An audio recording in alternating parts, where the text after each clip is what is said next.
All right, ladies and gentlemen, we are on page 6 of our notes, and we are looking at notes 10.4, which is our second day of our notes on completing the square. And for this set of notes, the most important thing you need to do is to make a equal 1. You know how if you have ax squared plus bx plus c?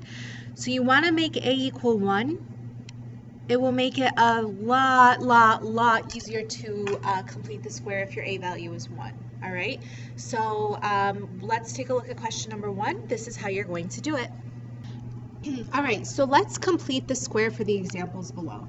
In this example, in number 1, if you notice, the a value is 2.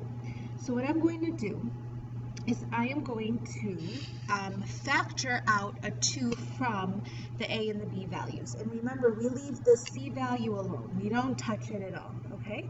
But here's the thing that people do. Since we're only looking at our first two terms, people will try to factor out a 2x. But if you factor out a 2x, then you only have an x left over. And I need it to be in the format x squared plus bx in order for me to complete the square. This is not x squared, it's just x. So here's what I'm going to do. I'm going to factor out a 2, and then I end up getting x squared plus 8x. Now it's in the format x squared plus bx, where my b is 8, okay? Plus, I'm going to leave a little bit of space right here to complete the square. All right, and then I'm going to close my parentheses because I want my perfect square inside of my parentheses, and then I'm just going to copy down this plus 3. All right, so now I have to figure out, well, what do I have to do to complete the square? Just like we learned in the last video, you take b, cut it in half, and then you square it. Okay, so let's go ahead and do that. In this example, our b value is 8. And we only take our b value if the a is 1. So I'm going to take 8, cut it in half, and then square it. So that ends up being 4 squared, which is 16. So that's the number that's missing right here. I'm going to add 16. And then I would balance it out normally right here on the side by subtracting 16. However, I didn't really add 16 right here. I added twice as much as 16 because this 2 is going to get distributed to the 16. So I cannot say plus 16 right here. Sorry. I cannot say minus 16 right here. I have to say minus 32. And I got that 32 by doing the 2 times 16 that we see right there. Okay, hopefully that makes sense to you. The rest is exactly the same as what we did in the last video. So I'm just going to copy the 2 down. There's nothing I can do with it.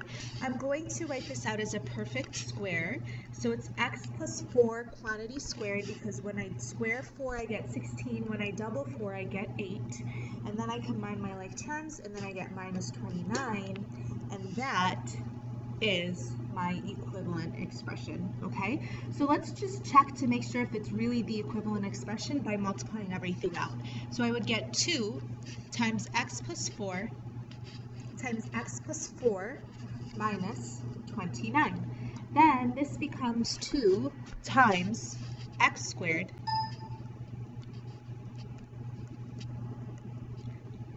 plus 4x, all right, plus 4x plus 16 minus 29, all right? So then I'm going to distribute first before I combine like terms, so I can combine all my like terms in one step. So I end up getting 2x squared plus 8x plus 8x plus 32 minus 29, okay? And then combine your like terms, you end up getting 2x squared plus 16x plus 3, which is what we had in our original question, okay? It's 2x squared plus 16x plus 3. All right, let's take a look at question number 2. In number 2, the a value right here is 4, and we don't want it to be 4, we want it to be 1. So I'm going to factor out a 4. So I'm going to say that this is 4 times x squared.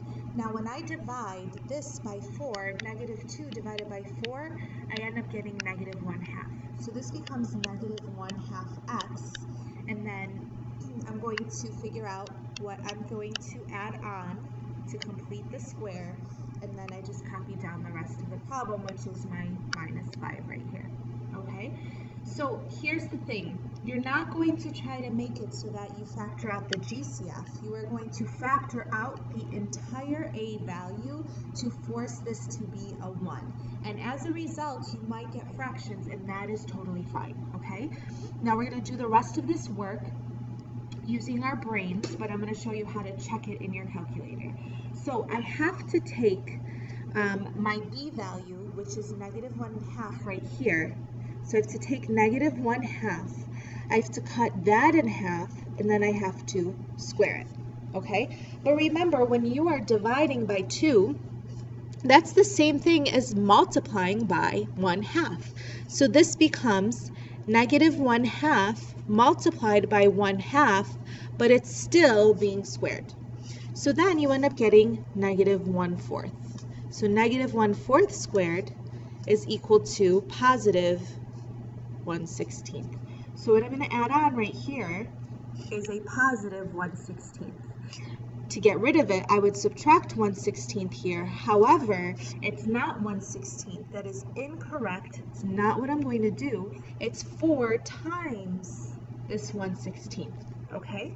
So let's figure out what 4 multiplied by 1/16 is. So 4 times 1/16. Remember, this is technically just 4 over 1, so this ends up becoming 1/4 because you can reduce this to 1/4. So I'm adding in a positive 1/4 right here, so we have to get rid of it by subtracting 1/4 over here. Okay? All right, so now I need to figure out what this expression is going to look like. So I'm going to copy the 4 down, all right? And then I need to figure out what multiplies by itself to give me 1/16, but doubles to give me negative 1/2. And basically all I have to do is just take the B value divided by 2, which we did right here. So there's where our answer is. It's negative 1/4. So it's x minus 1/4 quantity squared. Now we need to figure out what negative 5 minus 1/4 is going to be. So if I were to do negative 5 minus 1/4, I have to get a common denominator. And my common denominator would be 4. So I would multiply this by 4 over 4, and this has an invisible 1. So I'd end up getting negative 20 over 4 minus 1 over 4, which gives me negative 21 over 4. So this should say minus 21 over 4. All right? And that's what I would get as my final equivalent expression to the original problem. Now, I want to show you how this is going to look on your calculator. All right, so the first thing you want to do is open up a calculator document, okay? And let's take a look and see what we have right here. What we did first is we took negative 2 and we took negative 1/2 and we cut that in half, and then we squared it to figure out that this should be 1/16. So in our calculators, all you have to do is type in parentheses, okay, so make sure you've got parentheses shown. So parentheses negative 1/2, and then you would close your parentheses, and I'll maximize this so you can see it a little bit better. I'm going to divide that by 2, and that's how you end up getting the negative 4th that we got right here. So this is how we get this negative 1/4 over here. Then you're going to take the negative 1/4 and you are going to square it. And that's how you get the 1/16 that we got right here. But remember, it wasn't just 1/16, it was 4 times 1/16. So I'm going to multiply this answer by 4. So you get 1/4. And then lastly, if you look right here, we subtracted 1/4 to balance out the extra 1/4 we added on. So to figure out what negative 5 minus 1/4 is, all we have to do, type in negative 5 minus 1/4, and that's how we get negative 21/4. All right? Hopefully, if you have any questions, you write them down and let me know what questions you might have. We're not going to do number 3 for right now, so don't worry about it.